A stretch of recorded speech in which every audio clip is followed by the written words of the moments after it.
Je soigne diverses maladies, sauf le sida. Mais pour qu'on puisse trouver une solution à ce problème de sida, il faut que la médecine moderne et la médecine traditionnelle se donnent la main. Ici, on constate 85% de la population font recours à la médecine traditionnelle. Il n'existe pas de maladie sur Terre qu'il n'y a pas de médicaments. Désormais, alors, on vous promettra dans 1 à 2 ans un produit efficace contre le fléau. Les thérapeutes semblent quelque peu mis au second plan dans la lutte contre le sida.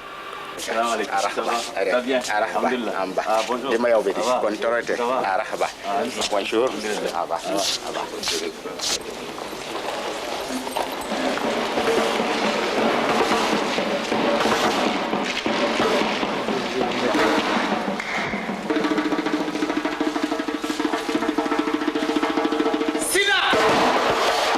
Nous avons un thérapeute traditionnel qui vient de la Côte d'Ivoire, un thérapeute traditionnel qui vient de la France, et puis les différentes associations de thérapeutes traditionnels du Mali qui sont au nombre de 24 et qui viennent de Badiangara, de Sikasso, de Bougouni, de Kati, de Sibi et de Bamako.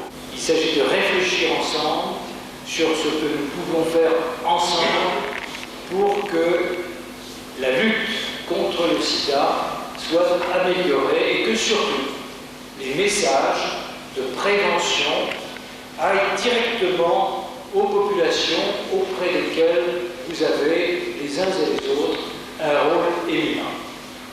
Il faut tenir compte aujourd'hui du fait que la transmission par voie sexuelle constitue le mode majeur de transmission dans notre pays et éventuellement dans la sous-région. Quels sont les rapports juridiques entre les thérapeutes du Congo et le gouvernement et l'État congolais? La relation entre la médecine traditionnelle et la médecine moderne au Mali, c'est un excellent. Mais ce qui concerne d'abord pour le sida, on ne peut pas parler trop.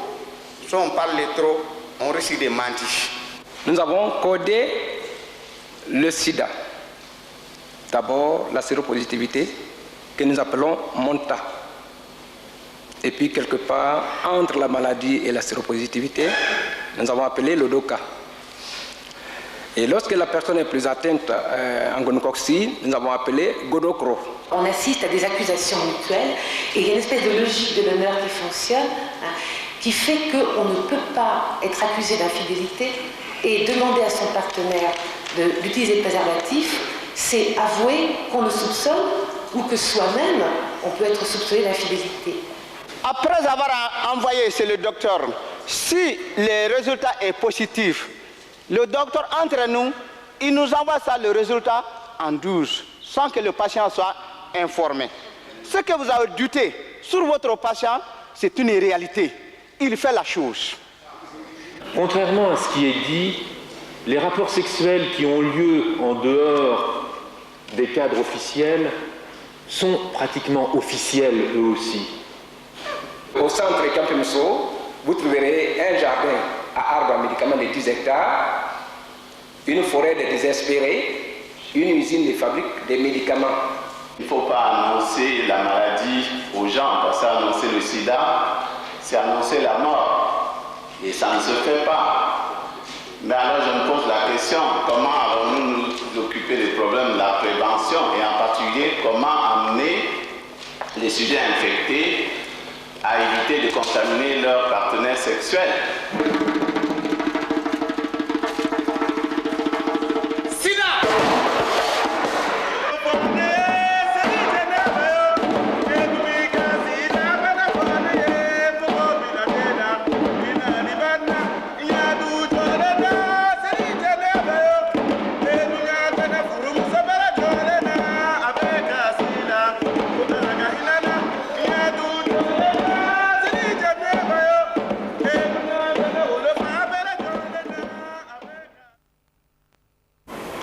Voilà, comme sida koni yado bima kuma blessé non. Le problème du sida, on en parle il y a plus de 10 ans maintenant. Mais pour qu'il y ait to docteur ou ka je farafin docteur du ye. pour qu'on puisse trouver une solution à ce problème de sida, il faut que la médecine moderne et la médecine traditionnelle se donnent la main. Je suis Mohamed Koulibaly, professeur, praticien généraliste de santé en chef. Je soigne diverses maladies, sauf le sida. Sida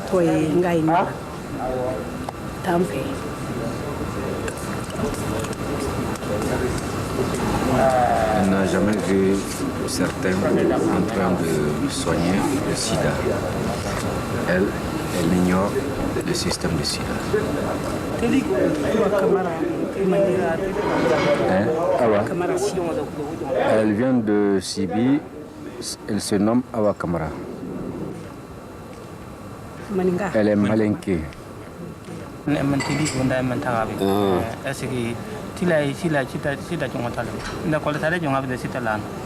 dit qu'il a l'habitude de voir les Syriens, mais bon, on n'a pas l'habitude de soigner. Mais lui, il peut soigner quand même les dysenteries, bon, quelque sorte de maladies. En matière de médecine traditionnelle, les thérapeutes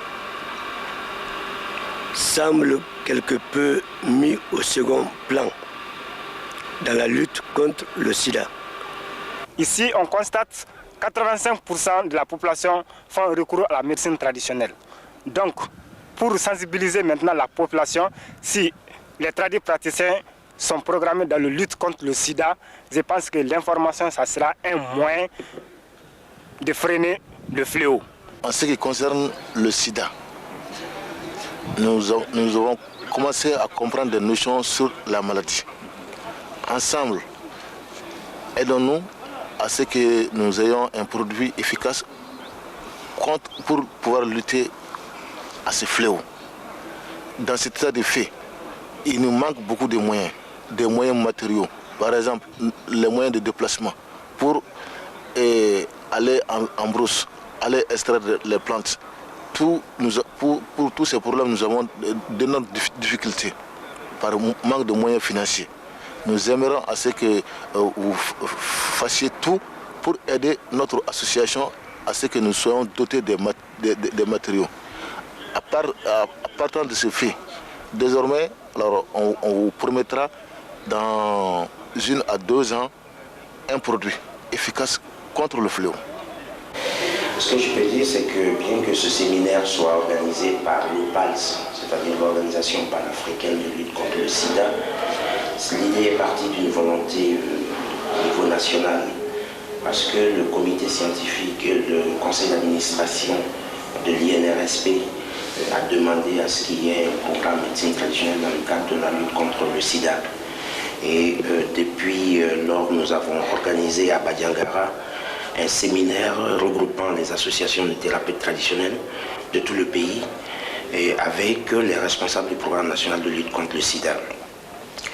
Et après ce séminaire, donc, à une occasion à Libreville, nous avons rencontré l'équipe du professeur Gentilini et nous avons demandé à ce qu'ils viennent également ici discuter avec nos thérapeutes traditionnels des problèmes relatifs au sida. Ok, qui sont vos invités à ce séminaire, professeur? Bon, nous avons un thérapeute traditionnel qui vient de la Côte d'Ivoire, un thérapeute traditionnel qui vient de la France, et puis les différentes associations de thérapeutes traditionnels du Mali qui sont au nombre de 24 et qui viennent de Badiangara, de Sikasso, de Bougouni, de Kati, de Sibi et de Bamako. Quel contenu voulez-vous donner à ce séminaire? Bon, ce séminaire va discuter surtout sur le sida en tant que maladie. Nous n'en sommes pas encore aux recettes et aux médicaments. Il est très important que les thérapeutes traditionnels et les médecins discutent sur cette maladie pour parler le même langage. Nous sommes en train pour le moment de faire le point sur le sida en Afrique, au Mali et au Congo, qui sont les 2 pays qui vont donner leur exemple. Et à partir de là, nous allons discuter sur le sida avec ses signes, etc., pour que les thérapeutes et les médecins puissent discuter et comprendre de quoi il s'agit pour cette maladie, comment reconnaître les différents signes, etc., etc. Je crois qu'à partir de là, on est mieux armé pour aller vers les médicaments. Professeur, à long terme, moi je pense que ce que nous voulons tous maintenant, c'est de chercher un remède à cette maladie. Est-ce que vous pensez réellement que les thérapeutes traditionnels disposent des moyens nécessaires alors pour ces recherches? Si on doit aller au hasard des choses comme nous en avons l'habitude, on ne trouvera jamais rien. Il faut partir de systèmes organisés. Les thérapeutes traditionnels sont en association. Depuis bien longtemps, nous avons demandé à ce qu'il y ait un programme. Nous n'avons pas été écoutés. Maintenant, après ce dernier conseil d'administration de l'INRSP, nous sommes en voie de partir vers une méthodologie bien structurée pour aller de l'avant. On peut espérer. Vous n'êtes pas sans savoir qu'il existe certaines molécules qui ont donné beaucoup d'espoir. Et je pense à cette molécule à partir d'une plante australienne qui a donné la castanospermine. Et donc l'espoir est permis. Mais il faut travailler avec rigueur, il faut travailler avec discipline, et il faut travailler surtout avec une bonne méthodologie. Je crois que c'est ce que nous avons commencé. Professeur, il y a longtemps, je crois qu'il y avait un thérapeute traditionnel qui avait essayé, alors qui avait même trouvé un remède, semble-t-il, au sida. Malheureusement, il a été assassiné, ou en tout cas il est mort. Chez nous également, il y a des gens qui se débattent très bien. La preuve, nous avons eu à Radio Clédou un monsieur qui est venu nous voir, qui avait eu également un médicament alors qui soulageait, même si ça ne guérissait pas, ça soulageait quand même certains malades. Alors, qu'en savez-vous? Alors, il y a toutes ces histoires qui peuvent être très vraies. Nous ne sommes pas au courant. Nous ne parlerons que de ce que nous maîtrisons. Il y a un programme OMS pour la médecine traditionnelle qui propose qu'à ce que des plantes soient ramassées dans nos pays, envoyées dans l'Illinois aux États-Unis, pour qu'on en fasse des extraits bien préparés et qui doivent être envoyés ailleurs, en Allemagne, pour les tests in vitro. Bon, si on veut jouer à ce jeu, on peut laisser des spécialistes européens ou autres africains prendre avec des thérapeutes n'importe quelle plante envoyée pour leur donner encore. C'est le schéma classique de république bananière auquel nous ne jouons pas. Nous avons demandé au programme national de lutte contre le sida que nous puissions faire des tests de toxicité. C'est un certain nombre de recettes données par nos thérapeutes traditionnels pour soigner le sida. Après ces tests de toxicité, nous pouvons faire facilement les études cliniques avec nos médecins. Et si nous avons des résultats encourageants, nous pouvons partir armés pour des relations de partenariat et être en orbite sur ce programme de lutte contre le sida. Toute autre approche est aléatoire. C'est pourquoi il faut suivre cette méthodologie. Nous sommes par coïncidence en train de faire le programme 1994-1998 du programme national de lutte contre le sida, qui a compris ses préoccupations et qui a intégré un programme médecine traditionnelle. Nous sommes des scientifiques, c'est-à-dire des hommes et des femmes qui cherchent, à travers un raisonnement logique, une thérapeutique efficace et qui ne soit pas nocive, c'est-à-dire qui ne comporte pas d'effets secondaires désagréables ou franchement agressifs. Nous sommes des scientifiques et par conséquent, nous commençons par raisonner avec le doute ou la remise en cause de nos convictions. Nous n'avons que très peu de certitudes, mais nous avons des convictions. Nous pensons savoir, tout en acceptant de remettre en cause les données de ce savoir. Parce que ce savoir est quelque chose qui évolue en permanence, qui s'améliore en permanence, et où un certain nombre d'éléments viennent s'ajouter à d'autres pour le parfaire. Et nous savons aussi qu'il existe des zones d'ombre où nous n'avons pas la connaissance, ou d'autres qui l'explorent plus quotidiennement, plus régulièrement, peuvent avoir une connaissance plus approfondie que la nôtre. Nous sommes des scientifiques Mais nous n'acceptons pas le charlatanisme. Et comme la totalité d'entre vous, vous ne l'acceptez pas non plus. En conséquence, il nous est apparu logique,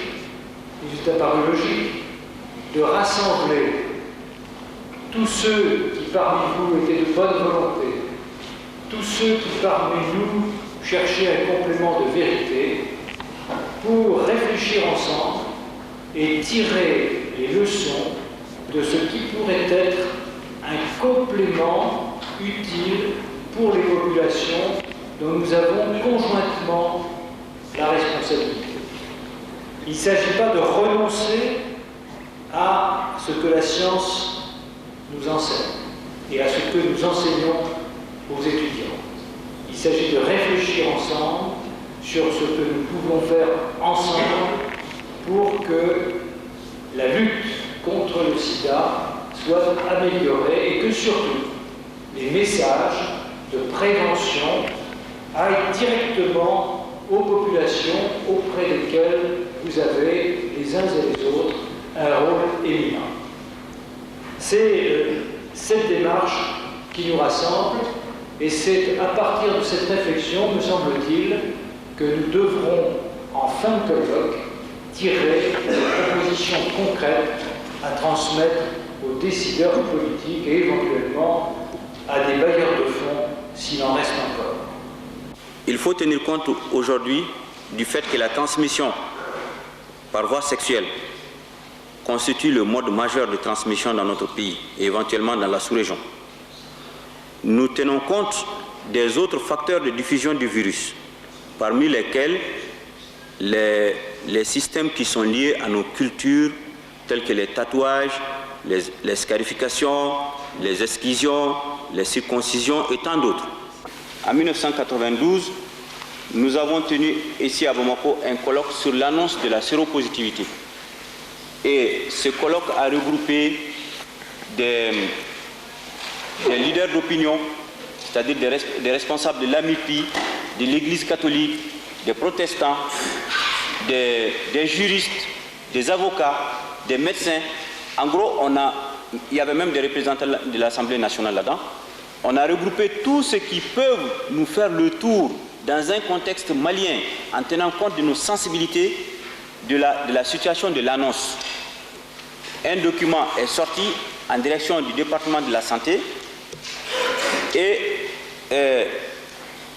je voulais lui faire savoir que ici au Mali, je pense que ça c'est valable pour tous les pays du monde d'ailleurs maintenant, que les médecins sont autorisés à annoncer la séropositivité à leurs malades. Donc, entre nous et nos malades, on peut se comprendre. Nous préparons nos malades pour leur annoncer la séropositivité. Maintenant, au-delà de ce secret professionnel qui existe entre le malade et son médecin, il ne nous est pas autorisé de diffuser le message sans autorisation de notre malade. Jusqu'à présent, nous sommes conscients du fait qu'un séropositif constitue un risque pour la société ou la collectivité dans laquelle il vit. Mais nous n'avons pas encore les moyens et nous pensons qu'au plan de l'éthique et de la morale qui gère les médecins, nous n'avons pas l'autorisation d'informer qui que ce soit sans l'autorisation explicite du malade. Et pour le moment, on s'en tient à là. Si les malades nous autorisent, après préparation, à informer ceux qui doivent les aider, nous pouvons faire des efforts en direction de la famille ou de ceux comme les guérisseurs ou les thérapeutes qui sont des gens qui les gèrent après. Mais pour le moment, nous respectons strictement le secret professionnel. Et nous, encore que ces séropositifs et ces malades, ce sont des hommes, ils ont des droits. Et le droit de l'homme ne nous permet pas de les mettre dans une certaine position. Et nous connaissons les conséquences de l'annonce de cette séropositivité au point de vue répercussion sociale pour eux, pour leur survie et pour leur travail. Donc nous gérons le problème avec beaucoup d'intelligence. Cho Samake dit qu'ils sont troublés par les décomptes que vous venez de faire à propos des statistiques.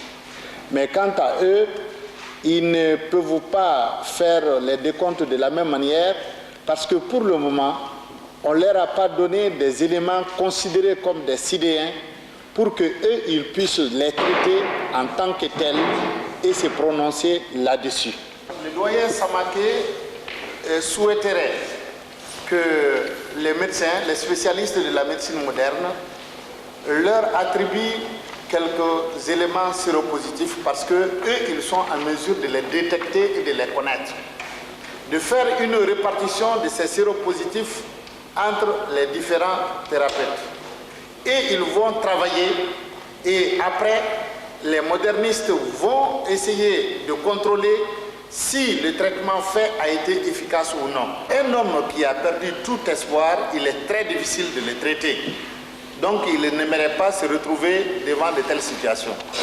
Mais les séropositifs qui ont l'espoir de vivre encore et qui sont sur pied, ils souhaiteraient qu'une répartition soit faite entre les tradis praticiens. Ils vont faire ce qu'ils ont beaucoup de moyens de lutte contre des maladies de cette nature. Et après le traitement, ils demandent aux médecins, avec tout l'appareillage qu'ils ont, de vérifier si le traitement a été bon ou non. Le Congo, la capitale, c'est Brazzaville. Là aussi, je crois que c'est très connu des Maliens. C'est 3 millions d'habitants. Le Mali, 8 millions d'habitants. Donc, 2 fois moins peuplé que le Mali. 60% des habitants vivent dans les villes. 2 plus grandes villes, Brazzaville, Pointe-Noire, mais aussi plusieurs petites villes de 15 à 30 000 habitants. La population est essentiellement jeune. Pour lutter contre le sida au Congo, nous avons adopté 2 grandes stratégies. Il y en a 2, 3 autres, mais les 2 plus importantes sont d'abord prévenir la transmission du virus. Il faut éviter que le virus se transmette d'une personne à une autre. La deuxième stratégie, c'est la prise en charge des personnes qui sont infectées, les séropositifs, et les malades, les sidéens. Ces 2 stratégies doivent être intimement liées. On ne peut pas faire de la prévention sans la prise en charge des malades, et on ne peut pas simplement prendre en charge des malades sans la prévention. Je vais passer rapidement sur l'organisation de la prise en charge à l'hôpital, dans le centre de santé, dans les centres de santé maternelle et infantile. Mais je vais insister sur les relais, ce que nous appelons les relais, et qui concernent surtout les guérisseurs qui sont là. Aujourd'hui, les 2 plus grands relais sont les guérisseurs ou la médecine traditionnelle et la religion. Et dans les religions, c'est surtout des groupes de prière et la médecine révélée. La médecine révélée, c'est lorsque un groupe de prière, dans le cadre d'une prière, reçoit une inspiration divine, spirituelle, qui montre une plante ou un objet qui peut guérir le sida. Le guérisseur chez nous intervient souvent, il y a 3 niveaux d'intervention concernant les guérisseurs. Il y a le premier niveau qui est celui qui se situe avant le centre de santé, avant le dispensaire. C'est-à-dire, avant d'aller à l'hôpital, il passe d'abord par le guérisseur. Parce que la maladie, chez nous, est souvent liée à la sorcellerie ou à la colère de Dieu, enfin à quelque chose qui n'est pas physique.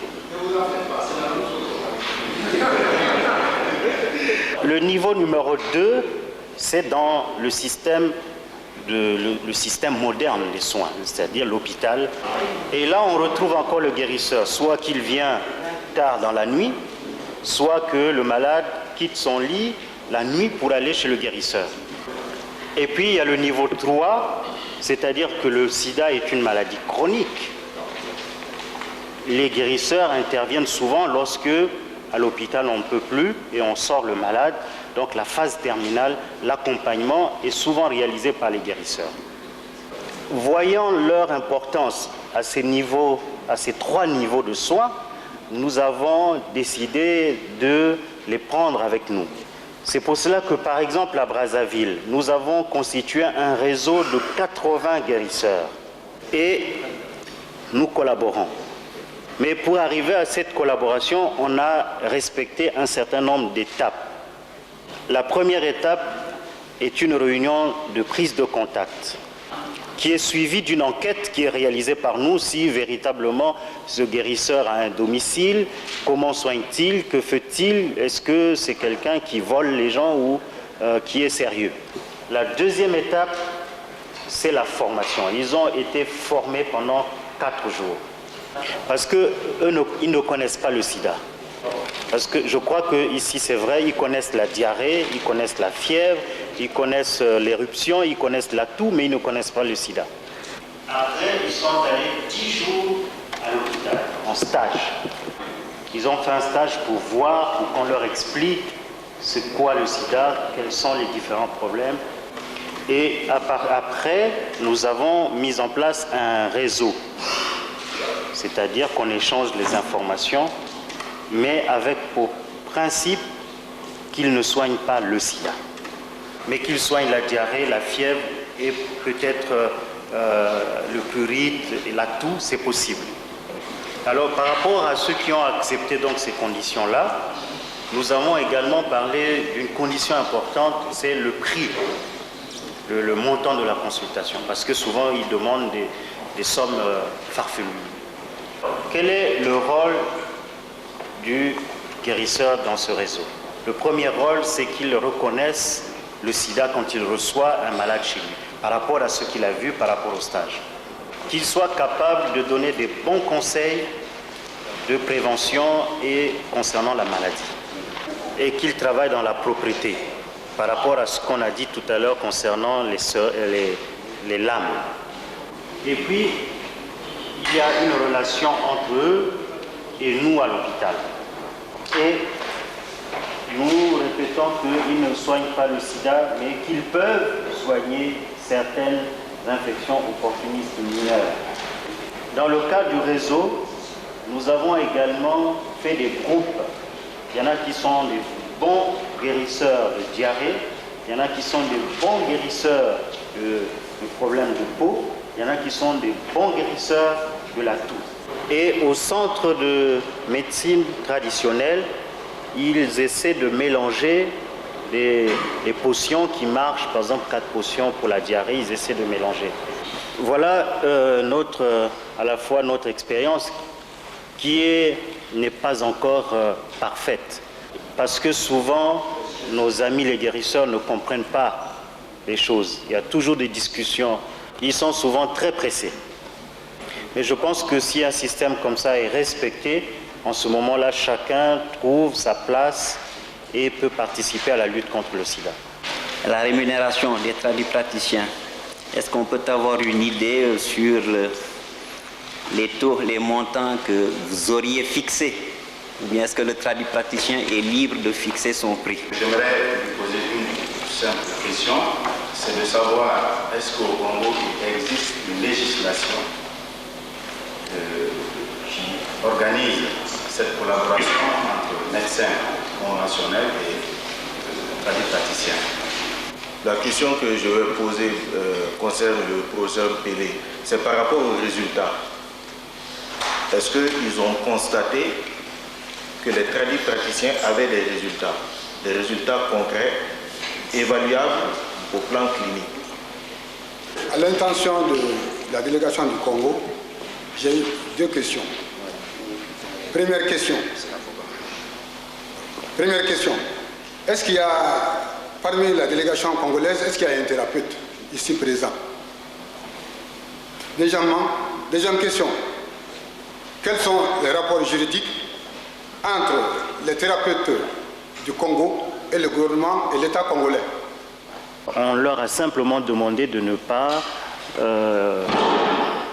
de ne pas demander des montants exorbitants pour les traitements qu'ils utilisent, parce que nous savons aujourd'hui que certains tradithérapeutes demandent des fortunes allant jusqu'à presque 1 million de francs CFA pour un traitement.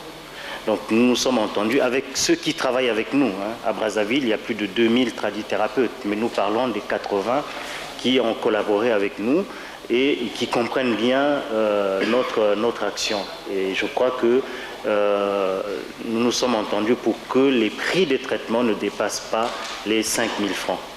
5 000 francs, c'est un peu au-dessus de la consultation qui est du prix de la consultation au CHU de Brazzaville. Donc on a essayé de mettre en place un barème, ce barème-là. Après avoir fait participer à la formation, après avoir effectué le stage hospitalier, ils ont compris qu'ils ne soignaient pas le sida. Et je crois que ça, c'est clair, quand on a discuté avec eux, ils comprennent très bien, ils voient la différence qui existe entre le sida et certains symptômes. Il y a des tradithérapeutes qui sont spécialisés dans le traitement de la diarrhée. En ce moment-là, ils reconnaissent qu'ils ne peuvent pas soigner les autres manifestations. Donc, la notion même de sida, ensemble de maladies, de plusieurs symptômes, est déjà une notion qui est aujourd'hui bien comprise chez les tradithérapeutes qui travaillent avec nous. Bon, il n'y a pas de loi, il n'y a pas de texte qui réglemente la pratique de la médecine traditionnelle. Et je crois, après avoir vécu cette expérience, que ce serait une erreur de mettre en place des textes. C'est pas la même chose, c'est pas une médecine, c'est pas comme notre médecine. C'est pas, je crois que si on rentre dans un cadre législatif, c'est même impossible. Donc je crois que l'OMS préconise la mise en place dans les pays de législation sur la médecine traditionnelle, mais je crois que c'est une erreur. Ce qui est important, c'est d'essayer d'avoir une collaboration franche et bien comprise avec les tradithérapeutes. Peut-être pas avec tous les tradithérapeutes, mais avec un certain nombre de tradithérapeutes qui veulent bien s'engager aujourd'hui dans la lutte contre le sida, dans le traitement de, je ne sais pas, d'autres maladies, d'autres problèmes de traitement, d'autres problèmes de santé. Je crois qu'il s'agit de mettre en place des accords pour travailler et non mettre en place une législation parce que c'est tout à fait impossible. On ne peut pas légiférer dans ce domaine-là. Les tradithérapeutes sont partout, personne ne peut pas les recenser, il n'y a pas de formation, on ne peut pas quantifier les connaissances. Il y a une difficulté énorme à légiférer. Je crois qu'il faut mettre en place des accords de travail comme ça avec le sida aujourd'hui, le paludisme, d'autres, les maladies mentales et d'autres maladies où les tradithérapeutes peuvent apporter leur contribution. Il y a une relation étroite entre la médecine traditionnelle et le gouvernement dans la mesure où il y a au niveau du ministère de la Santé un service qui s'occupe de la médecine traditionnelle. Mais il y a également cette union nationale des tradithérapeutes congolais qui travaille avec l'appui du gouvernement et qui était d'ailleurs une organisation de masse au temps du monoparti. Du monopartisme, c'était une organisation comme le syndicat, comme les organismes de jeunesse. Professeur, qu'est-ce que vous avez concrètement comme possibilité sur le plan biologique pour apprécier l'évolution spécifique du sida? Si tel n'est pas le cas, qu'est-ce que vous avez comme critère indirect pour juger de l'efficacité des médicaments sur le sida? À travers les exposés, particulièrement celui du Congolais, on a vu que les thérapeutes sont relayés au second plan parce que d'avance, on est convaincu qu'ils ne peuvent pas traiter. Ils ne peuvent que traiter certains aspects qui semblent pour nous très très importants, dont notamment les problèmes de peau, diarrhée et vomissement, température élevée. Je vois que quand cela est fini dans le traitement d'un sidéen, je pense que l'essentiel est fait.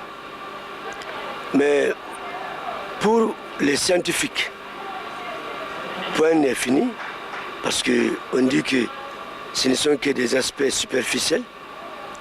Alors, ce qui prouve qu'il y a un certain mythe autour du sida. Donc, pour parvenir à un très bon résultat, il faut démystifier le sida. Il est temps de démystifier le sida pour que les thérapeutes traditionnels parviennent vraiment à faire quelque chose de bon. Où est la divergence? La divergence est que, d'un point de vue scientifique, le sida est ceci. D'un point de vue traditionnel, le sida est ceci. Mais la convergence est que c'est le même mal. C'est le même mal. Qu'est-ce qu'il faut faire maintenant? Il faut chercher le point de convergence pour le traitement. Et que l'on comprenne qu'il y a nécessité de faire complémentarité entre médecine traditionnelle et médecine moderne. Les thérapeutes traditionnels, ils peuvent en tout cas traiter radicalement le sida. Mais il faut qu'on leur fasse le minimum de confiance et qu'on les mette dans des conditions vraiment optimales. Alors c'est-à-dire? C'est-à-dire, les thérapeutes ne sont pas dans les conditions. Quelles conditions? Vous voyez ces grands savants dans les brousses, ils sont plus misérables que n'importe qui. Bon, conditions de recherche, quand ces thérapeutes arrivent à traiter, qu'on leur attribue l'honneur d'avoir traité le mal. Mais ils sont le plus souvent dépourvus de leurs recettes. Ils ont bien travaillé, ils sont parvenus à traiter le mal. Après, on attribue ce grand travail-là à un docteur scientifique. On dit que c'est celui-là qui a fait le travail. Voilà quelque peu la réticence des thérapeutes traditionnels. Est-ce que vous avez connaissance de guérisseurs qui ont été confrontés à des cas de sida? Si, il y a pas mal de guérisseurs qui sont confrontés quotidiennement à des cas de sida. Des exemples concrets? Je me réserve. Je ne parle pas de vous-même, je parle de quelqu'un d'autre. Oui, même quelqu'un d'autre. Même quelqu'un d'autre. Ce qui est clair, et ce dont je suis sûr, les thérapeutes, ils peuvent traiter radicalement. Et pour preuve, dans mon cas personnel, j'ai eu des cas de sida reconnus par la médecine. Mais pour nous, alors le sida était un mal qui a dû exister depuis de longue date. On arrive à traiter. Mais ce qui nous intrigue, les scientifiques disent qu'on ne parvient qu'à traiter des aspects superficiels. Si en tout cas les thérapeutes sont mis dans des conditions optimales de reconnaissance au niveau dans les équipes de travail, soit supervisées par un scientifique, le résultat auquel on veut parvenir sera obtenu. An b'a fɛ an bɛ sida le ɲɛɲini farafin ni farajɛ an ka dɛ ka an bolo don togo dɔgɔtɔrɔ ni farafin dɔgɔtɔrɔ an ka dɛ ka baara kɛ ɲɔgɔn fɛ fo ka bana ni k'a ɲɛɲini k'a dɔn. Vu la collaboration entre les thérapeutes et la médecine moderne. A filɛ bana tɛ yen k'a fɔ fura t'a la. Bana tɛ yen komi fura t'a la mais fo mɔgɔ de ka bɛn farafin ani farajɛ ale ka dɛ k'i bolo don tubabu dɔgɔtɔrɔ k'a ni farafin dɔgɔtɔrɔ an ka dɛ ka baara kɛ n'an sera ka baara kɛ a ka ca Ala fɛ an bɛ bana nin an b'a si dɔn. Il n'y a pas de maladie sans médicaments, mais il faut quand même la collaboration entre la médecine moderne et la médecine traditionnelle pour lutter contre le sida. Mais moyen min ye tubabu dɔgɔtɔrɔ ye o tɛ farafin dɔgɔtɔrɔ ye fo ka dɛmɛ don farafin dɔgɔtɔrɔ ma an bɛ se ka dɛmɛ cogo min an bɛ se k'an ka baara kɛ yiri a ma bali foyi la dunuya kɔnɔ an tɛ se k'a faamu fo an ka baara le kɛ k'a k'a kɛcogo la mais ni se tɛ i tɛ se ka baara kɛ koyi a bɛ caman ye a bɛ yiri dɔn a bɛ caman fana ye a bɛ se ka fira dɔn mais moyen t'a ye n'a b'a sɔrɔ. La médecine moderne est dotée beaucoup de moyens plus que la médecine traditionnelle. C'est pourquoi les praticiens sont beaucoup en retard dans la lutte contre la recherche scientifique. N'o tɛ k'a ta a bɛ san 4 bɔ bi farafinna yiri le bɛ baara kɛ. Il y a plus de 4000 ans maintenant, les praticiens sont en train de travailler avec les arbres. An fadiya kɛ an mɔkɛ ka kɛ ka ban ka taa fɔ nansara kana an ka jamana kɔnɔ san 80 a bɛ yan mais n'a y'a sɔrɔ k'a fɔ yiri le bɛ baara kɛ farafinna yan. Nos grands-pères ont travaillé avec les arbres, nos pères ont travaillé avec les arbres. Avant l'arrivée des Blancs ici, on travaillait avec les arbres. Mais hali bi yiri kelen o le bɛ baara kɛ an fɛ yan o yiri kelen min filɛ o ye a bɛ bana sugu bɛɛ kɛlɛ an bolo. Et actuellement, Jusqu'en Afrique ici, les 80% de la population se soigne avec les plantes médicinales. Mais ni madon, c'est que barakala. Mais quand tu ne connais pas les secrets de la plante, tu ne peux pas travailler avec la plante. Bon, bana min ko sida. Kata sida saibe. Bon, diabète be, furdimi be, damajalan be. Bana be fo bana wolo la ka ta ko bre so so ngera ka bre bagila abe frekera jemna ni kono amba be ayiri be abe yiri la abe to frala mais ni mo min ta don be bela manon te kamito mana farfu kamito ma se ambe bana ambe so nge freke ambe kono buri freke ambe ngoya freke ambe fudimi freke ambe kunlo dimi freke ambe bana su jam ambe se ka be freke mais amma se ka moyen ne tanye moyen ti que ce soit le saillie, fièvre jaune, la tuberculose, diarrhée chronique, etc., etc. Il y a un bon nombre de maladies qui ont été traitées en Afrique ici avec les plantes médicinales. Bon, comment anga de ka barake ni farafin d'autres ani to d'autres ni an sera ka de ka barake ka mbulu du nyombulu sita doye se boye do be se ka do deme loni fana be falin nyona o chola mais loni na tura mo kelen gono e be se ka sa ati ete mo mi ni ma fo mo eta do mais nil de ka barake ke bulu mo be se ka de ka barake entre la médecine conventionnelle et la médecine traditionnelle pour pouvoir échanger les idées. Le min fulani ne ka tane fama ka bla mo kala fo ka be fanyi rom na ne fra bolale. Lui, tous ses descendants sont des guérisseurs.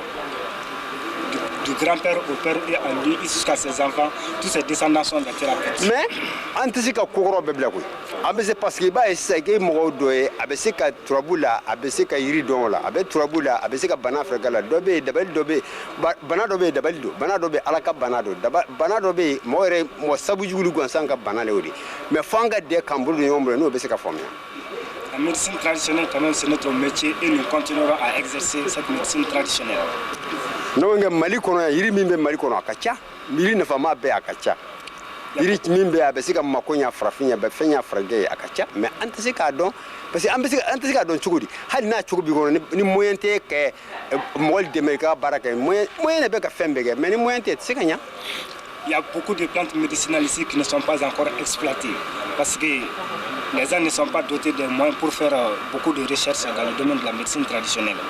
Mais programme sida ne ya kibaru kele ne jete kilim peminala be ko sida tour ko sida farafin ko sida farafin dotro ko sida to dotro ko sida bo be ko sida mo tene se ka fo sida ka tanani fengele ni feni ye ka toyi ko sida tisoro o e femindi be ko e keni musale mais peut-être tanagire be banana anta bana anta tanawodo bana kele amase ko fana famia mo amase ko soro froto dotro amase froto dotro ka fofra ko fani ni buni fengre nge obesida abakele o bien atakele o bien ba juga ne mo me wo kele sumaya minfle sumaya ni e banaye bana chamon faledu bana chamon bale sumaya aba fo sai sumaya do iba fo kono dimi sumale do iba fo furudimi sumale do ba fo kungo dimi sumale do sumale bena kana abe fo ngonya sumale do suma kelempe ni minflani ni suma ni anka de ka suma ban ne kele ni sera ka suma ban kele ambe sira kala. Il y a beaucoup de pays comme l'Afrique, l'Asie et l'Europe, tous parlent de sida, les blancs, les français, les noirs, tout parle de sida. Il faut quand même une grande sensibilisation des tradipraticiens aussi pour la sensibilisation de la population dans la lutte contre le sida. On pense qu'ici, les 80% des malades font recours à la médecine traditionnelle. Bon, cette maladie qu'on appelle sida, saillie, de confrontation de maladies comme le paludisme, il y a beaucoup de maladies ici qui sont comparables mais qui ne sont pas les mêmes. Bon, on me fait min fo ko sida. Tu y a do. Jamna breke wana. Korona mo bena telbe mo bena bebeta kwa yon soro mini tuntanyo wono flo tunye tu me vili ki yala. Kat betele duru ke to mala ni ata duguye. Mais 600 dugu cara jamna cara araba den cara. Be duro cara borol cara bebeta ta yorola. Bon, to nana pour lui donner nana jamna kono abeke tigala o tiga o be dumu abeke nolana abeke tamate la abeke fen chamambe be ko la amba dumu amande amfarla abek o be najinna abe pour lui donner o be dugo la ka yiri sɛnɛ k'u ka ɲɔ ka kɛ ɲɔ la ka ɲɔ sɛnɛ ka kɛ tiga la ka tiga sɛnɛ o puli min wuli fɔlɔ tɛ o tun tɛ jamana ninnu kɔnɔ o tun bɛ jamana dɔw kɔnɔ o bɛnna olu fari ma mais donna minnu kɔnɔ sisan ani olu jeli tɛ se ka bɛn bon f'an ka se ka faamuya ɲini o yɔrɔ la k'o yɔrɔ jateminɛ n'o tɛ bana sugu cayara kun tɛ dɔli la koyi. La propagation du sida est due au brassage de la population. Est-ce qu'il y a femme? Au kama, fa an ka jateminɛ farafin ani farajɛ to dɔtɔrɔ ani farafin dɔtɔrɔ ali bɛ an ka de ka an bolo di ɲɔgɔn ma an ka baara kɛ farafin ni farajɛ la ni an bɛnna k'an bolo di ɲɔgɔn ma dɔ bɛ dɔ la dɔ t'o dɔn nasira nana a bɛ yiri de dilan k'a kɛ fɛrɛkisɛ ye ka yiri dilan k'a kɛ ji ye ka yiri dilan k'a kɛ piri ye an fana b'a ɲini an farafin dɔtɔrɔ an fana b'a ɲini an ka yiri kɛ fɛn bɛɛ ye mais a se le ka ɲi. Il parle de la collaboration entre la médecine traditionnelle et la médecine conventionnelle. Il faut toujours qu'on se donne la main pour pouvoir lutter contre ce mal du fléau. Bon, quand même, les praticiens ne disposent pas de moyens pour pouvoir transformer les arbres en médicaments comme en ampoules ou en comprimés. Mais la médecine moderne dote des moyens matériels pour pouvoir transformer ces plantes en comprimés ou en ampoules pour pouvoir travailler. Parce que tubabu dɔgɔtɔrɔw bɛ a banakisɛ dɔn mais farafin dɔgɔtɔrɔw anw tɛ a banakisɛ dɔn. La médecine moderne connaît le virus du sida mais la médecine traditionnelle ne connaît pas le virus du sida. Donc o bɛ ɲɛbɔ cogo di? Dans ce cas pour traiter le sida. Il faut tubabu dɔgɔtɔrɔw de bɛ sida tɔ ta komi ya comitew bɛ yen ka papier di i bɛ taa nin président bara n'o taara Kati bɛ yen Sibi bɛ yen Sikaso bɛ yen Baɲangaran bɛ yen ni o taara k'o d'o ma sisan a b'a kɛ enveloppe kɔnɔ k'a fɔ sida bɛ nin na a bɛ taa di o président ma. Comme la médecine traditionnelle ne connaît pas les virus du sida, mais il croit qu'il faut que, comme il y a beaucoup d'associations de thérapeutes traditionnels au Mali ici, il faut que les thérapeutes soient associés au diagnostic physique des Sidiens dans les hôpitaux pour que les praticiens aussi sachent quel est l'état actuel du sida en Afrique ici et au Mali. Voilà, nous avons dit farafin dɔgɔtɔrɔ ma maintenant o bɛ o dayɛlɛ k'a filɛ en secret awa o bɛ a furakɛ n'a y'a tigi furakɛ tuma min na a bɛ segin ka o fana bɛ papier dɔ kɛ k'o don enveloppe kɔnɔ a bɛ taa di médecin de ma o b'a contrôler ni a kɛnɛyana ça fait olu b'o fura yɛrɛ tini k'a dɔn sida don kuma ni a ma ɲɛdɔn o cogo la a bɛ se ka ɲɛdɔn cogo di. Après le diagnostic avec les deux médecines à la fois, le médecin moderne peut avoir confiance aux praticiens de donner le sidien pour pouvoir traiter. Voilà, ni o taara di o président ma tuma min n'a y'a furakɛ ni ma se a tɔɲɔgɔn minnu bɛ a b'olu wele k'a présenter a la k'a fɔ médecin ko sida bɛ nin na an k'a furakɛ n'olu sera k'o furakɛ médicament min sera ka o furakɛ u ma mɔgɔ 3 ni 4 furakɛ o b'o yɛrɛ tini maintenant ka o saye tɔw la o bɛ se ka k'a fura ye ko n'an y'a fɔ k'a fɔ ten an bɛ tile ka réunion. Comme dans l'association il y a beaucoup de praticiens, si l'échange d'idées est convenu entre la médecine moderne et la médecine traditionnelle, il y a beaucoup de praticiens qui peuvent vraiment contribuer dans la lutte contre le sida. Voilà.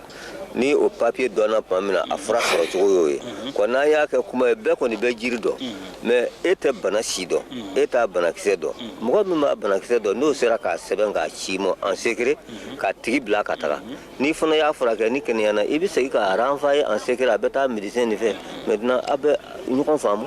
Toujours la complémentarité entre les deux médecines. La médecine moderne connaît les virus du sida, mais les praticiens ne connaissent pas les virus du sida. Les praticiens d'autre part aussi connaissent les plantes médicinales, donc avec une bonne collaboration entre les deux médecines, nous pourrons vraiment lutter contre le sida. Voilà, nous connaissons la nanyoke avec famille, mais ama tilenga kuma ninge ni ama relation passée à ninyonje ni était sur là. Donc si on passe tout nos temps à faire le séminaire, la parler comme ça, il faut qu'on trace vraiment une meilleure collaboration entre la médecine traditionnelle et la médecine conventionnelle pour lutter contre le sida. Aya, on va talker tanda nyutigedo, ama menvolo, on va talk. Les sociétés de nous, on a commencé il n'y a pas longtemps à Madine. C'est Kati Sanafra, leur association aussi existe mais qui est déclaré officiellement il y a peu de cela. Voilà, nous président c'est Dougou Fanakone. De quelle langue là? Ngana katima le bugula Solemani Jara. Sidango pengene banga fo. Bana chiara. Nga afura soronte. Bana do sida là, on en parle il y a longtemps. Et il y a beaucoup de maladies aussi qui sont venues brasser à cette maladie-là. Mais jusqu'à présent, on n'a pas trouvé de médicaments à ce fléau. Bon, bana do be on va quoi ça non? Koko de manja ndunga jamana na ya. Koko nya fam nyamene. Parce que awa ubanga sidango minfo o de bala de. Sidango yi o de bala. Koko funo mero. Ya me koko o de bero. Ya fam gudebe? Ya famu? O yorla na nyera ka o kele awa o ben noya. Beni ka donda done. Ya me beni ka donda de do. Ama je ka o kele abin noya. Ya me ni bana ba to sidan dona na. Docteur ka fo basde ka idugo ka fo ko ni sida yi ala. Iba fura ka ti sanfo bana ba to e. Iba bi afura ke iti fo bana ba to e. Na kenya na una doki ya sida kenya. Ngana fura te ko basde ko sida to ko era kana fo. Ba bi kenya chugudi. Mu ba do ko sida do chugudi. Pour lui, le diagnostic de sida, il fait une petite comparaison entre le sida et l'hémorroïde. Bon, qu'il y a une petite partie de l'hémorroïde au sida, mais quand même, il faut qu'on respecte le secret professionnel de la médecine. Donc, ce qui veut dire qu'il faut que la médecine moderne soit confiance aux tradipraticiens pour pouvoir donner les sidéens à pouvoir les traiter. Vous avez compris? Ni docteur ya fo farafin furakala ye ko sida do ni sera ka furake o gunu ye docteur ni farafin furakala che bon aba do ko sida fura sorla o tigi fe ngana for de ka kana fo shwe sida yere to kana fo a fura tan soro de dans la collaboration entre la médecine moderne et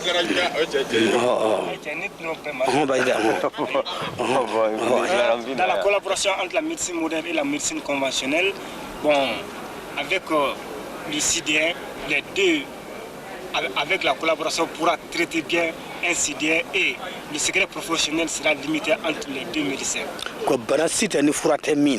Il n'existe pas de maladie sur Terre qui n'a pas de médicament.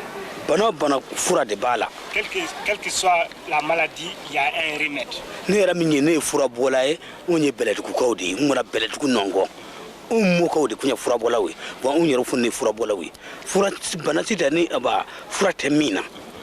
En tout cas, ils sont des guérisseurs, il y a de longue date, ses grands-pères, ses pères, lui-même il est tradipraticien, il y a de longue date maintenant. C'est ça qu'il pouvait dire dans le problème du sida. Albarka. Afrique d'autres obéissé à sida qu'elle est. Parce que mon fait nous de bara l'année. Chamama bin. Akabara do. Ayaye a Bemakela, Kaye a Mokela, Kaye a Fala. Le problème du sida, les tradipraticiens peuvent faire beaucoup dans cette lutte contre le sida. Car ils ont commencé avec leur grand-père, avec leur père, et ils continuent à exercer la tradipraticien. Koni sisande, Afrique yanino, Dokotoro Fura, a kumeke enfin, mais en cas bourse qu'on a dougoula, on y a me débrouiller, ka bara de ke, faut que mon kenea. En tout cas, on constate ici que 80% de la population se sert des plantes médicinales pour se soigner. Kobo, koni banana, en fait, c'est ça. Sani anga tu kumala, mokotane be obe kumake, kumate fenya, faut banaka kele. Donc pour ce mal-là maintenant, il faut qu'on ne doit pas faire des déclarations seulement, il faut qu'on fasse à faire le concret dans la lutte contre le sida. Kobo, ko ameni tomina sisa, mokotane bea, o kunte tona, o yi donike bagaye, o te tona, comme sisa, amunu me tona sa, ama nyine pour que ko sama ka do anga ke kuluye ka sida kɛlɛ. Ce genre de séminaire permettra à une grande mobilisation des tradipraticiens qui sont dans les grandes brousses et qui ont le savoir depuis dans les longues dates. Ko bon ko sida ne yɛrɛ bala min ye ne y'a ye a ka ca. Lui-même il a vu beaucoup de sidiens dans la ville ici. Ko ne y'a ye n y'a ye yɔrɔ caman na n'o ye Algérie ani Libye ani Tunisie ninnu ne y'a ye o bɛɛ la. Lui c'est un touriste, il a vu des sidiens en Algérie, au Libye et au Mali ici. Et au Tunisie. Et en Tunisie. Ko bon ko tiɲɛ don k'u bɛ sida ni fɛn o fɛn fɔ k'a kɛ kelen ye ani o si tɛ kelen ye. Les comparaisons que les gens sont en train de confondre le sida et n'importe quelle maladie, qu'il y a une très grande différence entre le sida et toutes ces maladies-là. Ko kuma sida a bɛ dɔn sayi tɛ bana qualité wɛrɛ tɛ sida ye sida yɛrɛ de ye. En tout cas, le sida ne peut être que le sida. On ne peut pas comparer le sida à une autre maladie. Ko mais ne bɛ ka kuma min fɔ ne bɛ jama la ko ne ye denmisɛn ye o de kosɔn ne tɛ se ka kuma ka tɛmɛ n ka cɛkɔrɔbaw kan. Dans notre secret ici, lui il est enfant, il ne peut pas vraiment parler à la place de nos ancêtres, de nos grands guérisseurs ici. Lui il est jeune dans la matière. Ko bon ko an bɛ nin jɔ se min kan an bɛ nin baara cogo min kan sida a fura bɛna sɔrɔ ko mais ne b'a dɔn a fura bɛ Afrique yan a ka ca. En tout cas, avec la complémentarité de deux médecines, je pense que les tradipraticiens africains pourront bien faire leur rôle dans la lutte contre le sida. Ko mais ko k'a ɲini tubabu dɔgɔtɔrɔ farafin dɔgɔtɔrɔw kana ɲigi ɲɔgɔn na n'o kɛra ko baara tɛ ɲɛ. En tout cas, il faut que les deux médecines donnent la main pour lutter contre le sida en échangeant les idées. Oui, ne tɔgɔ ye Dɔkala Kulubali. C'est Dɔkala Kulubali. Ne ye Bamakɔ association de Bamako. Awɔ, ko ne ye organisation président de ye. Ne bɛ kuma sida ko nin kan. Sida nin kɛra bana ye anw ka jamana kɔnɔ yan. A ye cani kɛ a kɔnɔna rɔ ka cani kɛ a kɔkanna rɔ. O tuma na n'a ma ɲɛ n'olu sera anw fɛ yan ko u bɛ na sida ko ɲɛɲini. Sida ko nin kɔni a bɛ anw fɛ yan. Anw tɛ an dama fana ye, an bɛ jamana bɛɛ de ye. Le sida existe bien au Mali ici et ça continue à faire des ravages dans la population. Bon, nin bɛ yɔrɔ min na sisan anw b'a ɲini u fɛ olu ni anw ni dɔgɔtɔrɔw an ka jɛ k'an bolo di ɲɔgɔn ma. Anw bɛ yɔrɔ min na fanga tɛ anw bolo dɔnni bɛ anw na mais fanga tɛ yen. O tuma na n'u bɛ se k'anw dɛmɛ ni moyen ye ka dɔgɔtɔrɔsoko ni ka koɲɛ sabati anw bolo ani furaw bɔcogo ko dépasser o cogoya la u ka se ka anw dɛmɛ vraiment o de ka di anw ye. En tout cas, il fait la complémentarité entre les deux médecines pour qu'on puisse donner la main pour lutter contre le sida.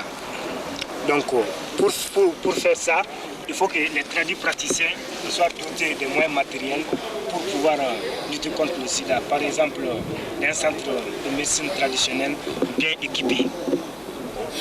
Bon, sida ye bana ye bana min bɛ ni a cogoya ka gɛlɛn u ye a fɔ cogo min na sumaya ani seyi ani furudimi ayiwa ni bana ninnu banaw dɔw n'u ka gɛlɛn ka taa bila biɲɛdimi na n'u y'u bolo di ɲɔgɔn ma a bɛ kɛ dɔ ma ala fili ye dɛ.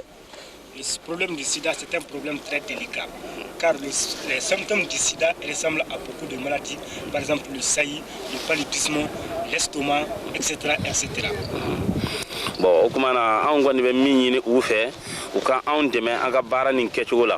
Sida fura an m'a fɔ a bɛ anw bolo mais anw jigi kɔni b'a kan a tɛ se ka anw dɛsɛ. Il ne peut pas dire que lui-même il a les médicaments contre le sida. Mais avec la recherche, si on se donne la main, avec la médecine moderne, il pourra faire dans notre pays ici les meilleurs. Bon, an jigi b'u kan u k'aw jija cogo bɛɛ u ka se k'an dɛmɛ an ka banajugu ni ŋɛɲɛ ka bɔ diɲɛ kɔnɔ a kɛra diɲɛ balaw de ye sisan. Avec la complémentarité des deux médecines, quand même, nous pourrons faire notre capacité. Le sida au Babasso. Au cabinet, il y a Permission Abrantier d'Abobo, qui est mon centre. Pour qu'on n'effraie pas les malades,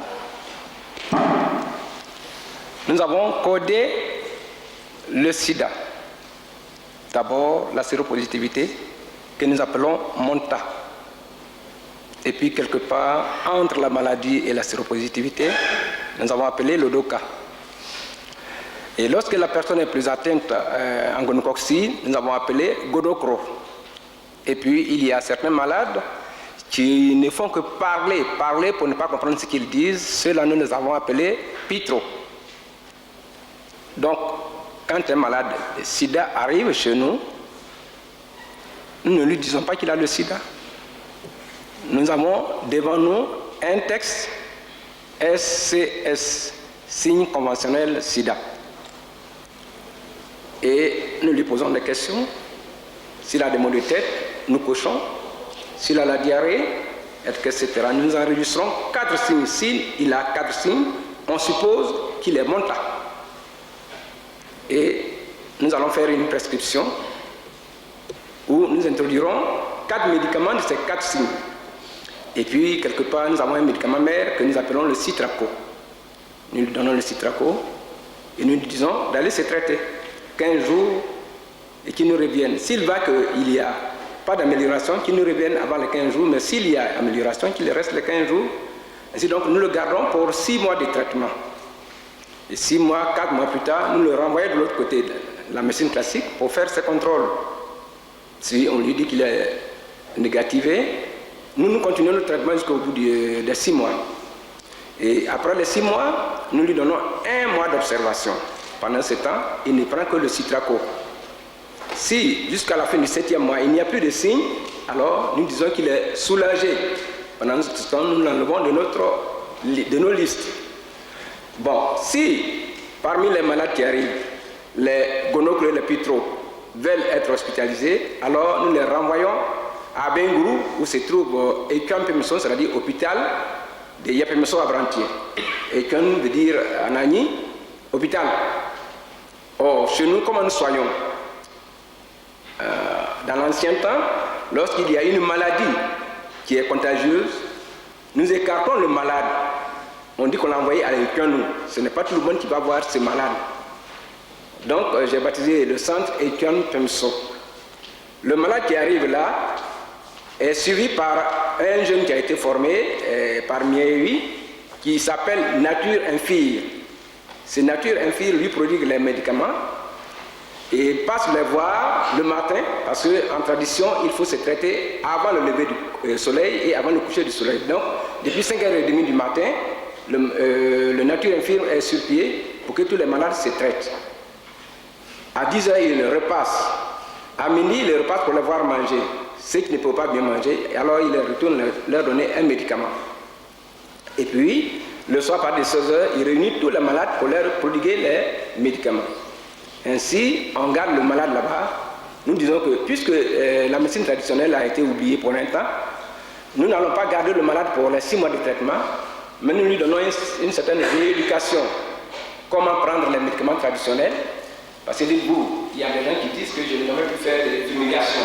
Or, la fumigation, c'est l'injection de la médecine traditionnelle. Tant qu'on n'introduit pas la fumigation, on ne peut pas faire le travail qu'il faut. Et nous avons enregistré depuis 5 ans.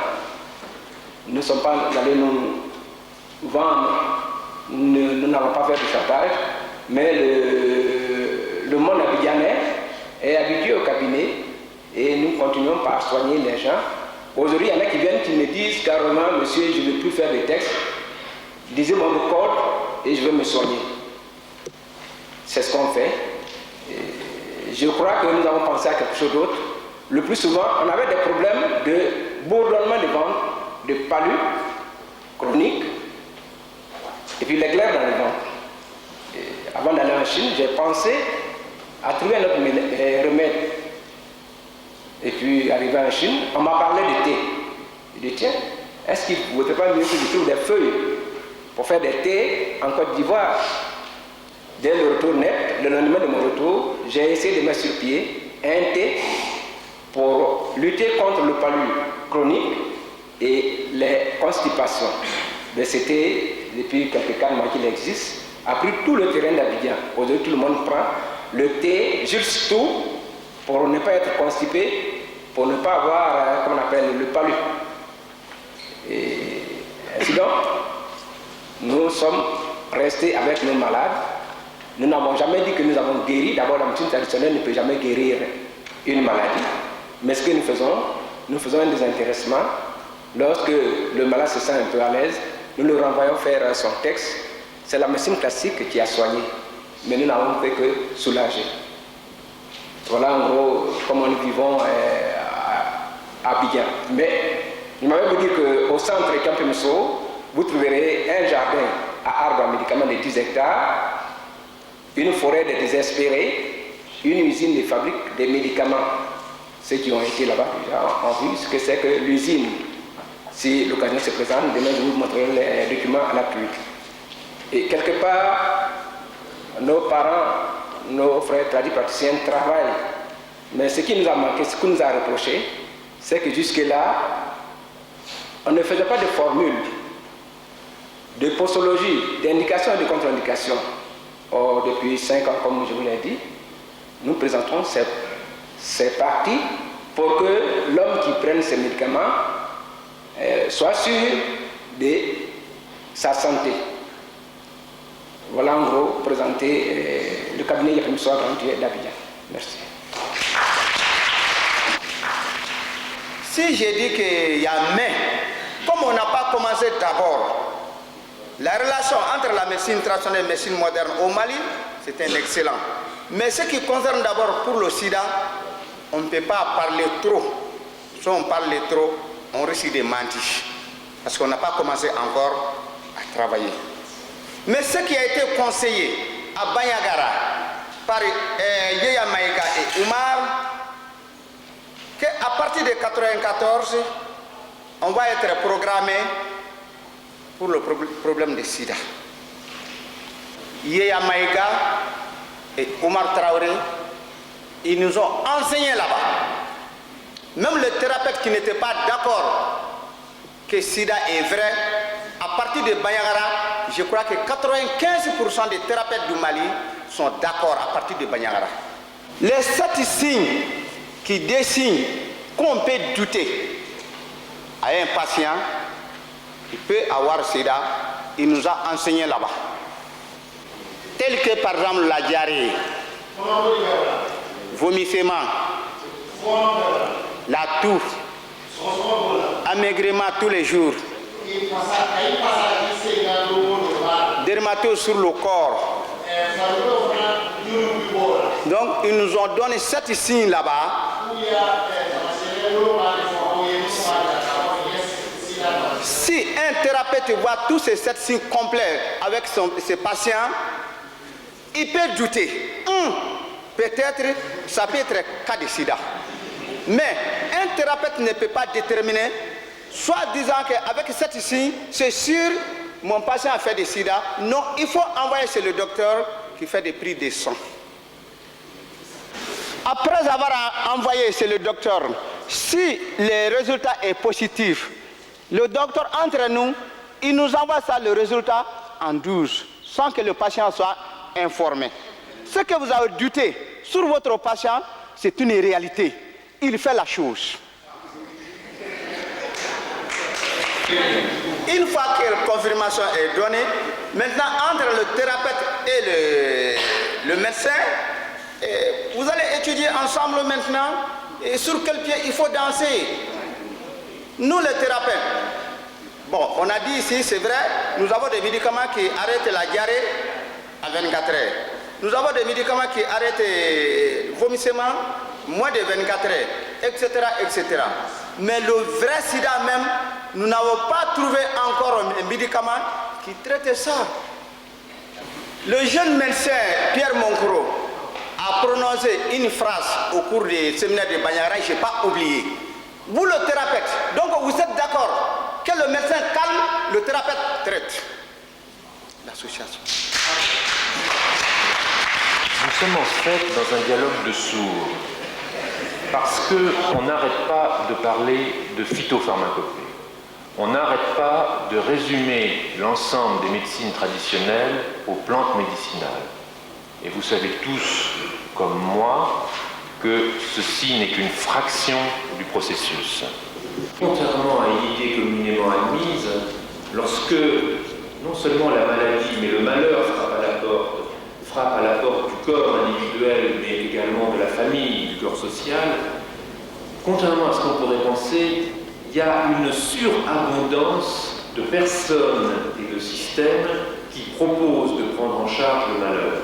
Et on constate, lorsqu'on étudie, lorsqu'on écoute les patients, notamment en milieu urbain, que les gens multiplient les recours dans tous les systèmes, ne vont pas jusqu'au bout de leur itinéraire, s'arrêtent en cours de route, amorcent tout et ne finissent strictement rien.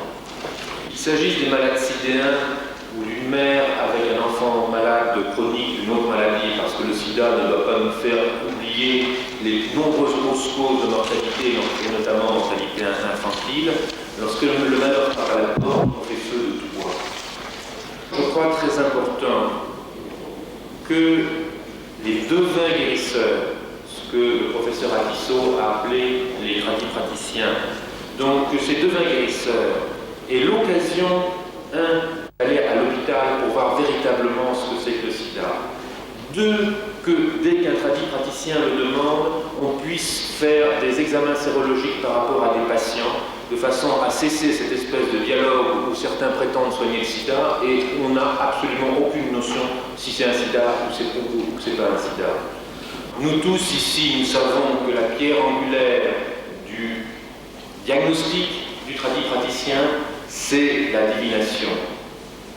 Alors cette divination, on n'y croit pas, mais il n'y a pas besoin d'être devin. Lorsqu'on a un individu qui est un homme de catégorie sociale importante, un homme de haut rang, d'âge d'une quarantaine d'années, qui était un grand gaillard qui s'est amaigri, qui a commencé à maigrir, il n'y a pas besoin d'être devin pour savoir qu'il va mourir. Il ne faut pas utiliser ce faux pouvoir de divination, ce faux pouvoir de prédiction pour assurer son pouvoir sur l'individu et tirer de lui toutes les richesses que les précédents thérapeutes n'ont pas pu encore tirer. L'espoir, comme vous tous, que l'on puisse trouver dans les phytopharmacopées, qu'elles soient amazoniennes, qu'elles soient africaines, qu'elles soient chinoises, peu importe, ou bien dans la fabrication chimique, par l'industrie pharmaceutique directement, j'ai bien évidemment l'espoir qu'on puisse trouver des nouvelles molécules.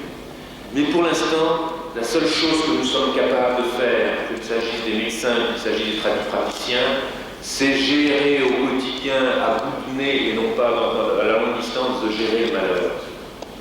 Si collaboration il doit y avoir entre médecins et tradipraticiens, je pense que nous sommes tous d'accord là-dessus, soyons modestes, c'est essentiellement dans la prévention.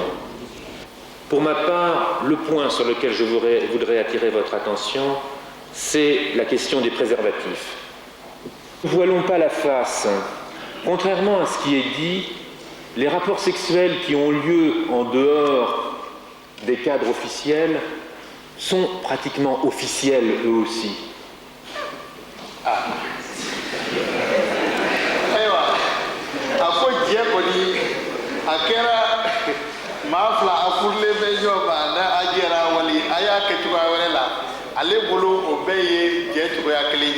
Je ne citerai pas de milieu bien précis, mais vous savez comme moi que dans de très nombreux milieux, chaque femme a plusieurs maris et chaque homme a plusieurs femmes. Je ne parle pas de la polygamie.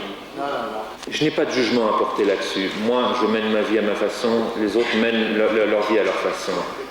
Mais la seule chose que j'ai à dire, c'est qu'au lieu de dire préservatif, préservatif, préservatif, préservatif, n'importe comment, lorsqu'on parle de préservatif, je dois, tu dois, nous devons utiliser le préservatif à partir du moment où nous sommes dans des rapports sociaux autres que les rapports de la fécondation, les rapports qui visent à la reproduction de moi-même et de ma famille et de mes ancêtres. Et que le préservatif, il ne suffit pas de dire préservatif, j'utilise le préservatif lorsque je suis avec une personne où je sais que tout le monde sait que je suis avec elle, mais qu'officiellement je n'ai pas à être avec elle. Ce que, dans mon jargon d'anthropologue, j'appelle par opposition à l'alliance matrimoniale classique, l'alliance paramatrimoniale. De la même façon qu'un étudiant en milieu urbain parisien n'aura pas la même stratégie d'alliance paramatrimoniale de la même façon qu'un paysan n'aura pas les mêmes possibilités de pouvoir avoir une alliance paramatrimoniale, dans chaque milieu, on construit ce que d'aucuns appellent l'adultère d'une façon qui en fait est organisée et qui est différente d'un milieu à un autre, mais qui obéit à des logiques rigoureuses. Et c'est dans ces cas-là qu'il faut utiliser le préservatif. Lorsqu'on parle des lames de rasoir et consorts, je crois qu'il faut différencier ceux qui, derrière le discours de dire attention, lames de rasoir, scarification et sida, ceux qui en fait veulent abolir ces pratiques, et ceux qui simplement réfléchissent comment, à l'intérieur de ces pratiques, respecter ces pratiques, mais empêcher que ce soit une propagation de sida. Et là, les choses sont très simples. Soit on fonctionne, si on a les moyens, une lame de rasoir par personne, soit simplement il y a une désinfection qui peut être faite par le feu, qui peut être faite par n'importe quoi, pas n'importe quoi, par de l'alcool, au minimum par du feu, lorsqu'on passe d'une personne à l'autre. Donc ne mélangeons pas la lutte que certains veulent tenir contre les pratiques traditionnelles de rasoir sur la peau et la propagation du sida. Et je m'arrêterai là-dessus et je vous remercie. Il semble se dégager un dénominateur commun entre les praticiens, à savoir qu'il ne faut pas annoncer la maladie aux gens, parce qu'annoncer le sida, c'est annoncer la mort. Et ça ne se fait pas. Mais alors je me pose la question, comment allons-nous nous occuper des problèmes de la prévention, et en particulier les sujets infectés, à éviter de contaminer leurs partenaires sexuels? Bon, bien entendu, vous me direz, on peut leur dire de s'abstenir, de mettre des interdits. Est-ce que ça suffit? Ça, c'est ma première observation. La deuxième observation, ça regarde l'intervention d'Alain. Il dit que la collaboration ne peut avoir lieu que dans le domaine de la prévention. Il me semble que ça peut aller au-delà, la collaboration entre praticiens et médecins modernes. Par exemple, dans le domaine de l'accompagnement des malades. Est-ce que c'est tout à fait la prévention? Je ne crois pas. Je crois que c'est un secteur dans lequel la médecine traditionnelle et la médecine moderne peuvent rendre d'énormes services aux malades. Les guérisseurs traditionnels, la médecine traditionnelle fait son travail de son côté et n'a pas attendu la biomédecine pour gérer le malheur, pour gérer le corps social et faire justement cet accompagnement. Et là, chacun son style, chacun sa façon de fonctionner. Donc je crois qu'il n'y a pas de collaboration au sens, il peut y avoir une connaissance réciproque, mais il n'y a pas de véritablement de collaboration. Là où je parle de collaboration, c'est, me semble-t-il, un travail en commun. C'est pour ça que j'ai mis l'accent sur cette prévention. Mais bien sûr que vous avez raison quant à cette prise en charge. Mais je crois qu'il n'y a pas besoin de l'institutionnaliser. C'est ça que je veux dire. Oui, Françoise Bordaria, à l'Université de Tours. Vous nous parliez de moyens de planifier en quelque sorte l'adultère pour trouver un moyen de prévention contre le sida. Et la question que je voudrais vous poser, c'est la suivante. Évidemment, dans un état, dans une situation où les rapports entre les sexes ne connaissent pas trop de tension, sans doute, ces recommandations pourraient passer. Mais il se trouve que dans certains milieux, et notamment à Bamako, dans certains quartiers, on est arrivé à un état de tension entre les sexes tel qu'il y a une espèce de logique de l'honneur qui fonctionne.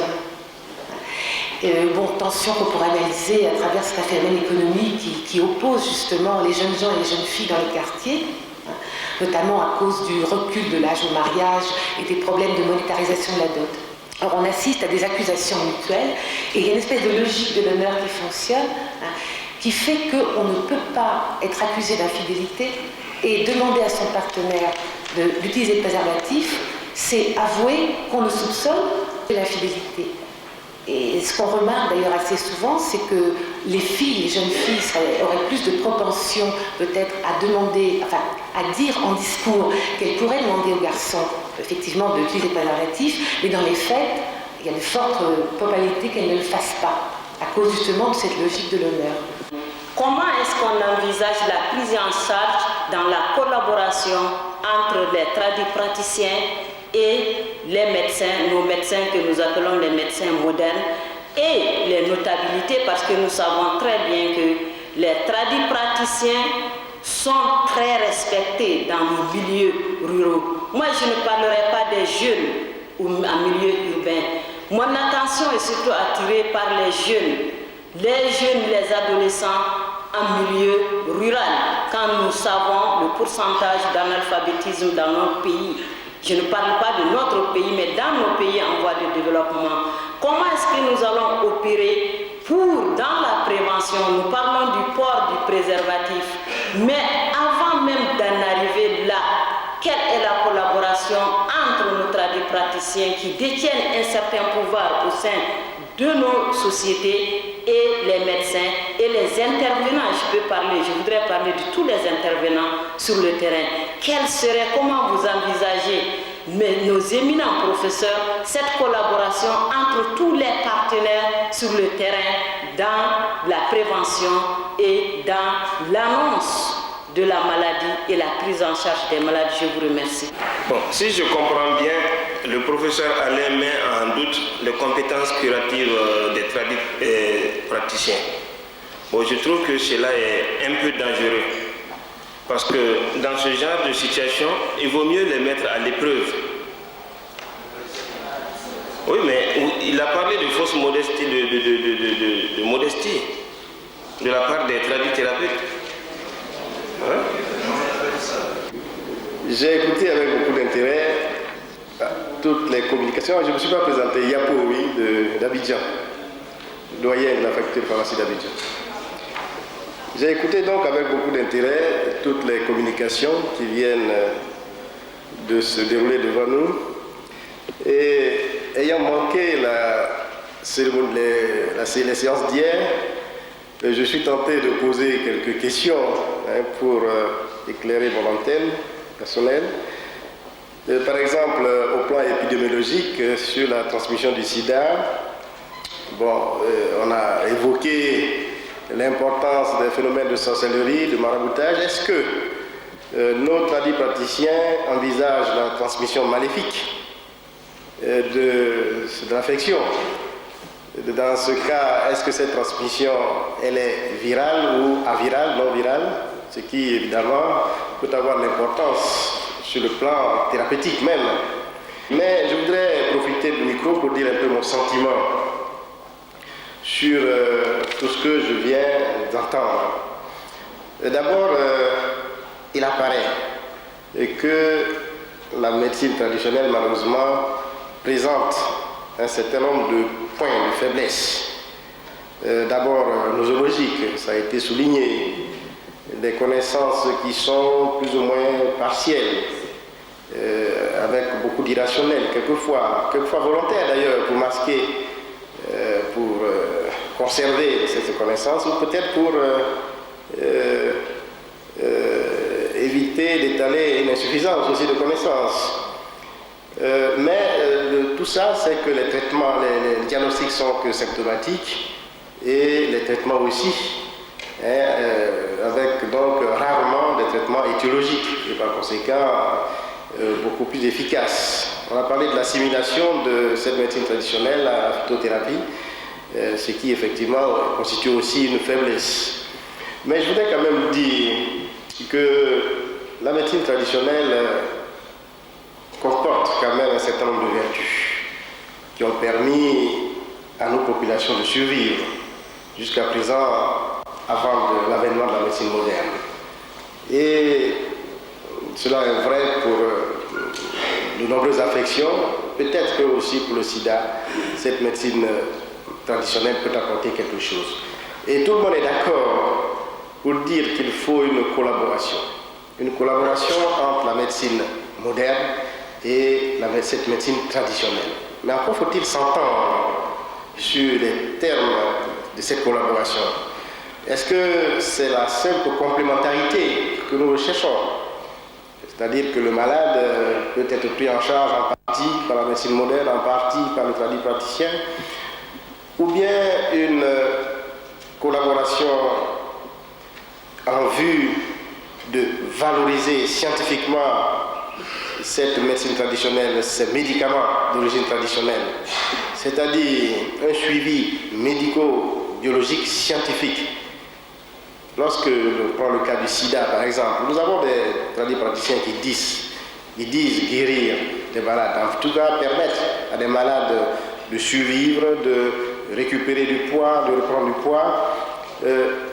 ce qui serait souhaitable, ne serait-ce pas que la médecine moderne intervienne dans le suivi d'abord au niveau du diagnostic, en faisant les tests qu'il faut pour vérifier effectivement que les malades qui sont ainsi pris en charge par les tradipraticiens sont malades effectivement malades du sida. Ensuite, par un certain nombre d'analyses appropriées, d'examens cliniques appropriés, voir si les traitements qui sont administrés sont efficaces et permettre ainsi, en même temps, étudier aussi la toxicité de ces produits qui sont administrés. Parce que si en médecine traditionnelle on connaît bien les problèmes de toxicité aiguë, eh bien sur le plan de la toxicité chronique, les choses ne sont pas évidentes. Des médicaments qui sont appelés à être administrés de façon prolongée, eh bien souvent il y a des surprises. Et c'est pour cela qu'une collaboration scientifique, dans le sens que je viens d'indiquer dans la deuxième partie de mon exposé sur la collaboration, me paraît absolument indispensable. Je vous remercie. Je vais résumer, si vous voulez bien, la position et ma crainte. Connaissance, respect mutuel, indépendance. Pas de colonisation ni de la biomédecine par la médecine traditionnelle, ni la médecine traditionnelle par la biomédecine. Mesdames et messieurs, pendant les 2 derniers jours, les tradipraticiens et les techniciens de la médecine conventionnelle ont eu des échanges de vues très fructueux et je m'en vais vous lire les recommandations qui sont sorties de ces échanges de vues. Les associations de tradipraticiens représentées aux ateliers de l'OPALS reconnaissent la gravité du sida en tant que nouvelle maladie. Ils désirent participer activement à la lutte contre ce fléau en reconnaissant la nécessité d'un diagnostic biologique, en collaborant à la prise en charge thérapeutique des malades, c'est-à-dire le traitement symptomatique et la prise en charge psychosociale. En participant également aux efforts de prévention, la diffusion de l'information, la diffusion des informations sur la promotion des préservatifs. Ils souhaitent donc tout naturellement l'établissement d'un contrat clair de collaboration avec la médecine conventionnelle fondée sur la confidentialité, la réciprocité, la garantie de bénéficier des résultats des découvertes éventuelles, la confiance, le respect de l'indépendance de chaque partie, l'assurance de disposer des moyens nécessaires à l'accomplissement de leurs tâches. L'élargissement des associations à tous les tradipraticiens. Ils expriment très fortement le désir de voir se multiplier les séminaires d'information et de formation auprès des malades dans chaque région de nos pays.